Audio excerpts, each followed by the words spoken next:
Hi hello everyone, welcome to Disha TV. ఈ రోజు review of the movie, the most awaited movie Salaar అనమాట. So acted by young rebel star Prabhas garu and Shruti Haasan garu and directed by Prashanth Neel గారు.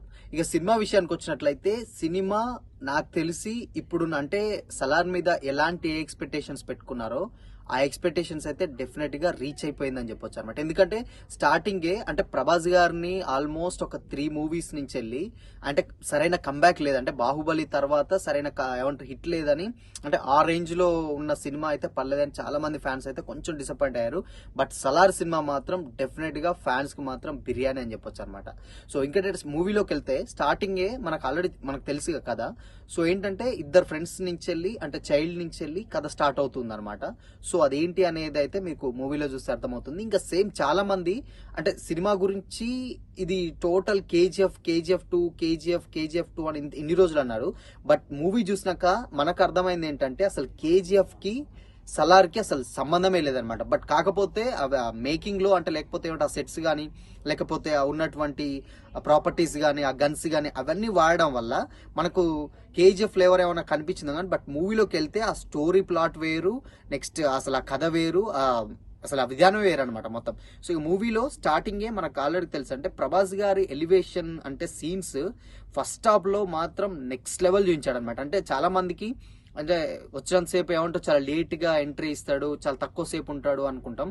But first half మాత్రం definite గా ఏదో background అంటే story అనేది అయితే మనకు ఉన్నది అని అర్థమవుతుంది.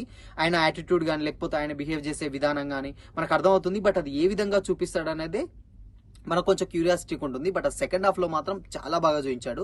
ఇక ఫస్ట్ హాఫ్ లో మనకు తెలిసిందే అంటే ఫ్రెండ్షిప్ ఆల్రెడీ పృథ్వీరాజ్ సుకుమారన్ గారిది నెక్స్ట్ ప్రభాస్ గారి మధ్య ఉన్న ఫ్రెండ్షిప్ ఉంటది కదా. సో ఆ ఫ్రెండ్షిప్ ని సాంగ్ ఉంటది ఆల్రెడీ మనం యూట్యూబ్లలో సోషల్ మీడియాలో చూసాం కదా. సూర్యుడే సాంగ్ చాలా బాగుంటుంది అనమాట, చాలా కనెక్టింగ్ అనిపిస్తుంది ఎందుకంటే అది ప్రాపర్ టైంలో వస్తుంది అనమాట. ఇక పృథ్వీరాజ్ సుకుమారన్ గారికి ప్రభాస్ గారికి మధ్య ఉండే సీన్స్ మాత్రం నెక్స్ట్ లెవెల్ అని చెప్పొచ్చు అనమాట.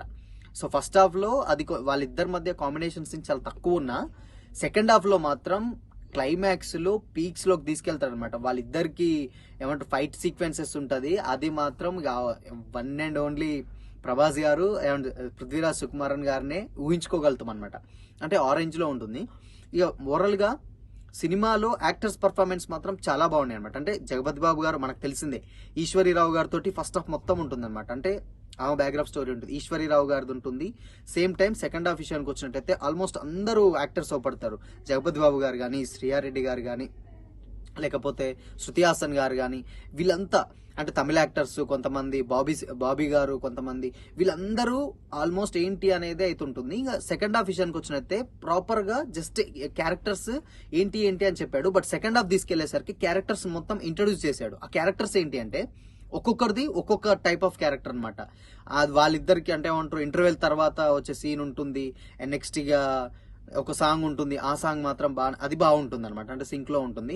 క్లైమాక్స్ లో ఇక క్లైమాక్సే అసలు నెక్స్ట్ లెవెల్ అనమాట. అంటే సినిమా మొత్తానికి మెయిన్ ప్లస్ ఏంటంటే క్లైమాక్స్ అనమాట. అంటే పృథ్వీరాజ్ సుకుమారన్ గారు ప్రభాస్ గారు ఇద్దరు కలిసి ఫైట్ సీక్వెన్సెస్ ఉంటాయి. ఆ ఫైట్ సీక్వెన్స్ మాత్రం నెక్స్ట్ లెవెల్ ఉంటుంది, అది మాత్రం చాలా బాగా అనిపిస్తుంది. అండ్ నెక్స్ట్ ఎమోషనల్ గా ఉంటుంది కొన్ని అంటే ఏమంటారు ప్రీ క్లైమాక్స్ లాగా. దాంట్లో ఎక్కడ క్లైమాక్స్ కి ముందు ఇంకొక ఎపిసోడ్ ఉంటుంది, అది మాత్రం అసలు గూస్ బంప్స్ తెప్పిస్తాయి అనమాట. అంటే ఆ రేంజ్ లో ఉంటుంది. అంటే అది ఎందుకు ఏంటి అనేది అయితే మీకు మూవీ చూస్తే ఎక్కువ చెప్తే స్పాయిలర్ అవుతుంది కాబట్టి డెఫినెట్ గా మూవీ చూస్తే ఇది ఇదా అనేది ఒకటైతే మీకు క్లారిటీ ఉంటుంది.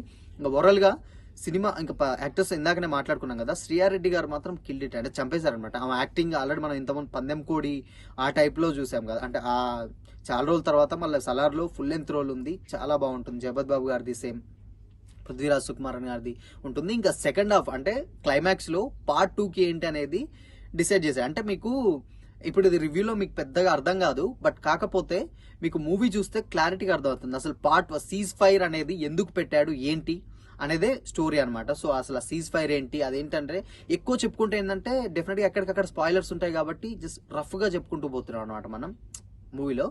సెకండ్ హాఫ్ లో ఇంకా క్లైమాక్స్ కి అయిపోయిన తర్వాత పార్ట్ 2 ఎందుకు ఉంటుంది అంటే పార్ట్ 2 మాత్రం ఇంకా నెక్స్ట్ లెవెల్ ఉండొచ్చు అని అయితే మనకు అర్థమవుతుంది. ఏంటంటే క్యారెక్టర్స్ మొత్తాన్ని సేమ్ బాహుబలి 1 లెక్క క్యారెక్టర్స్ ఎలా అయితే ఇంట్రొడ్యూస్ చేశాడో దీంట్లో సలార్ 1 లో కూడా క్యారెక్టర్స్ మొత్తాన్ని ఇంట్రొడ్యూస్ చేశాడు. సో దాని తర్వాత పార్ట్ 2 లో మాత్రం ఇంకా సినిమా ఎక్కడికి వెళ్తుంది ఏంటి అంటారు. ఇంకా ఫస్ట్ ఏమంటారు, ఇంటర్వెల్ బ్యాక్గ్రాఫ్ ముందు ఒక ట్విస్ట్ ఉంటుంది, క్లైమాక్స్ లో వచ్చే ట్విస్ట్ మాత్రం అది అసలు ఎవరు ఎక్స్పెక్ట్ చేయరనమాట. ఆ ట్విస్ట్ మాత్రం హైలైట్ ఉంటుంది. అంటే మనం చూస్తున్నంతసేపు మనకేంటంటే అర్థం కాదు, బట్ ఆ ట్విస్ట్ రివీల్ అయినంతసేపు నిజంగా ఫ్యాన్స్ అయితే డెఫినెట్ గా వీలలు గోలలు వేసే రేంజ్ లో అయితే ఉంటుంది ఆ ట్విస్ట్. సో ఓవరాల్ గా సినిమా అంటే చాలా రోజుల తర్వాత ప్రభాస్ గారి అభిమానులకి ఫుల్ మీల్స్, ఫుల్ బిర్యానీ అన్ని ఆల్ అని చెప్పుకోవచ్చు అనమాట. అంటే 10 ఏళ్ళ ఆకలి ఈ ఒక్క సినిమాతో, సలార్ సినిమాతో అయితే చేయించారు. ఇక ప్రశాంత్ నీల్ గారి డైరెక్షన్ గురించి మనం చెప్పనక్కర్లేదు. ఆయన యాజ్ యూజువల్ చాలా బాగా చేశాడు. అంటే ఎక్కడ కానీ ఒక్క సీన్ కూడా అరే ఇది పెట్టకుండా ఉండాల్సింది అవసరం అయితే లేకుండా అయితే లేదు.